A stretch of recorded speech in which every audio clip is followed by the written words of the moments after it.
Star Wars The Rise of Skywalker is now less than a month away from its official release by Disney, Lucasfilm, J.J. Abrams, and crew that is all set and ready to end the Skywalker saga and the sequel trilogy itself. This is Mike Zero. Make sure to subscribe if you're new to the channel for future Star Wars content. Now, one aspect of Episode 9 that a lot of fans are really looking forward to is, of course, the return of Palpatine, Luke Skywalker, and all of the other legacy characters that are a part of the originals, the prequels, etc., and how that's all going to be embedded within the plot of Episode 9. Now, we do know that Disney and Lucasfilm went through various changes of the script throughout the months of August, September, and October in order to really provide a different tone for Episode 9, and that a lot of scenes were actually cut from the movie that actually had to do with George Lucas, what he directed, and what he actually wrote for the film with J.J. Abrams and Chris Terrio. And to be honest with you guys, I think a lot of fans out there are very concerned about exactly how this movie is going to come together once it arrives on December 19th of this year.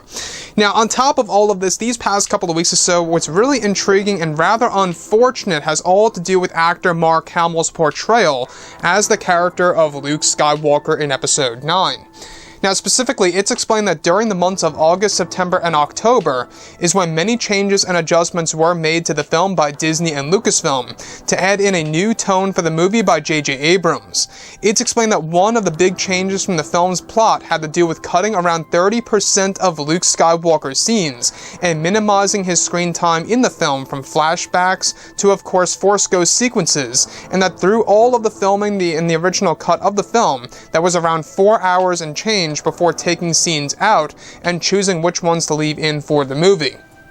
Now, it's said that for a while, many of Mark Hamill's scenes that were a part of the finalized version of the film before reshoots were cut due to Disney and Lucasfilm wanting to change the pacing of the film and cutting back on the footage by, of course, Luke Skywalker and keeping his past a bit more mysterious. One of the major scenes that Mark Hamill worked very hard on back in September of 2018 was a sequence in which Mark Hamill will be training his new generation of Jedi in front of his new Jedi training temple, where Mark Hamill had to actually shave his beard on the set and for the scene and was de-aged. It said that Mark had tons of action as Luke Skywalker in this scene by using his green lightsaber and dueling against some of the Jedi training students, and that this scene was for a flashback while Luke's Force Ghost told a story to Rey inside of the Prime Jedi Temple during her travels to the Lost City.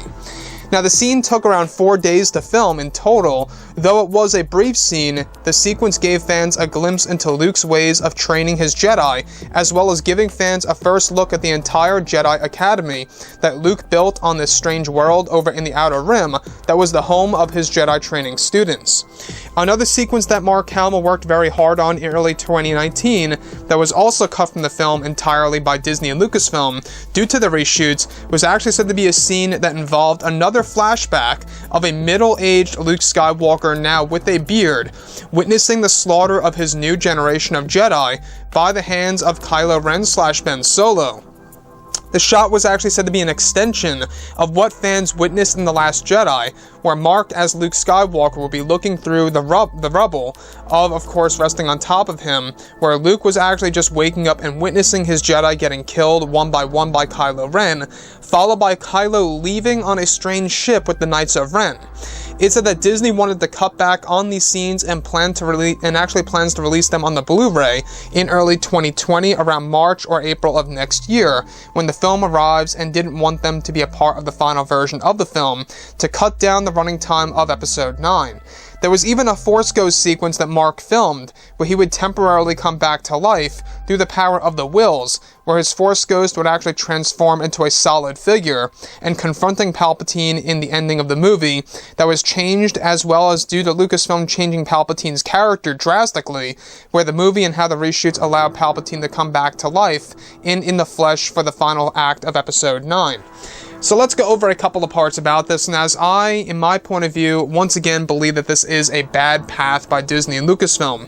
Again, a lot of fans love the character of Luke Skywalker, and a lot of fans always wanted to see that side of Luke in The Last Jedi, him training his Jedi students, him having a lot of action as Luke Skywalker using a lightsaber. We never really got that in The Last Jedi or The Force Awakens, and it's something that a lot of fans expected to see in the Star Wars sequel trilogy that Disney really failed to do so. So, in episode 9,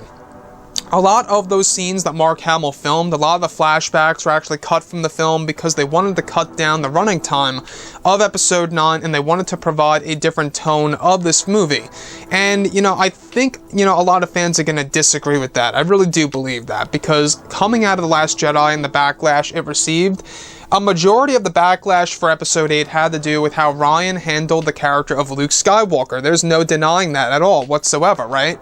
It all had to do with how Luke Skywalker was handled in episode 8, and really a lot of fans are just hoping that whatever scenes are in episode 9 now for the final version of the movie by J.J. Abrams is that hopefully J.J. Abrams will knock it out of the park and do something incredible with the flashbacks and of course the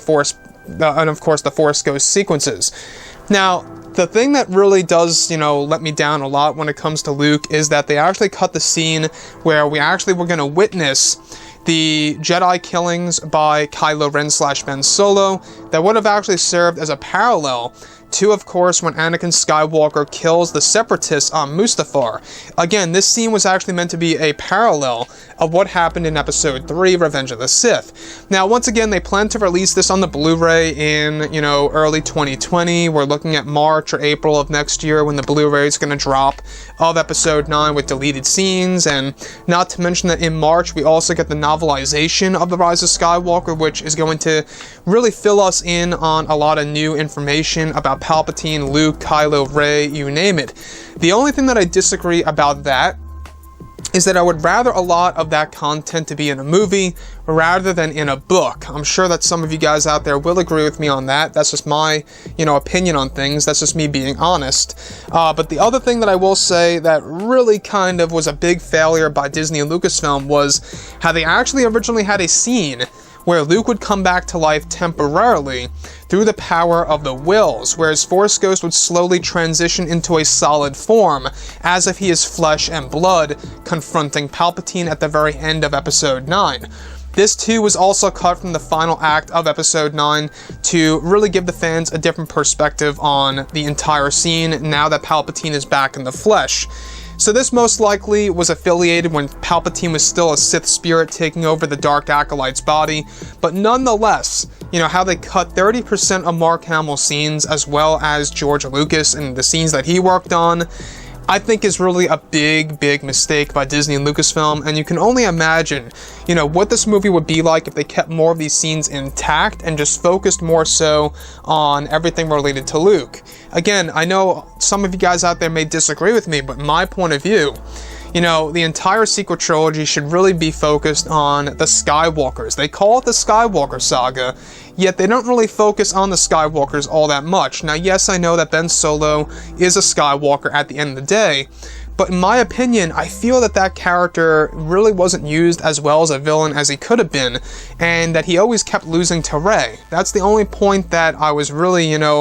just kind of like disagreeing with by Disney and Lucasfilm. I just was not all for that. And in my point of view here, I think that Kylo Ren should at the very least, have the upper hand or win a duel against Rey. And it's actually said that none of the lightsaber duels in Episode 9 does Kylo Ren win in any of them. And there's a total of 4 lightsaber duels that we know of so far in The Rise of Skywalker, none of which Kylo Ren wins. And that's a very upsetting thing to a lot of fans. I think that a lot of fans want to see Rey go through such a defeat like Luke and Anakin did in Attack of the Clones and in The Empire Strikes Back, when they fought Dooku and Vader. I think that they need something like that, including myself. I think that I need something like that to see Kylo Ren actually be a full-fledged villain before Palpatine comes into the picture here. And that's, I think, the main reason as to why they threw Palpatine in here, is because they needed a true villain for The Rise of Skywalker and an excuse or a reason, a way to justify the alliance between both Rey and Kylo Ren without a doubt. So, anyways, guys, I would like to hear what you all have to say about this below in the comments, and if you guys did enjoy the content for today, do make sure to drop a thumbs up on this video to support the channel. I thank you all so very much for the kind support, and I'll catch you guys next time.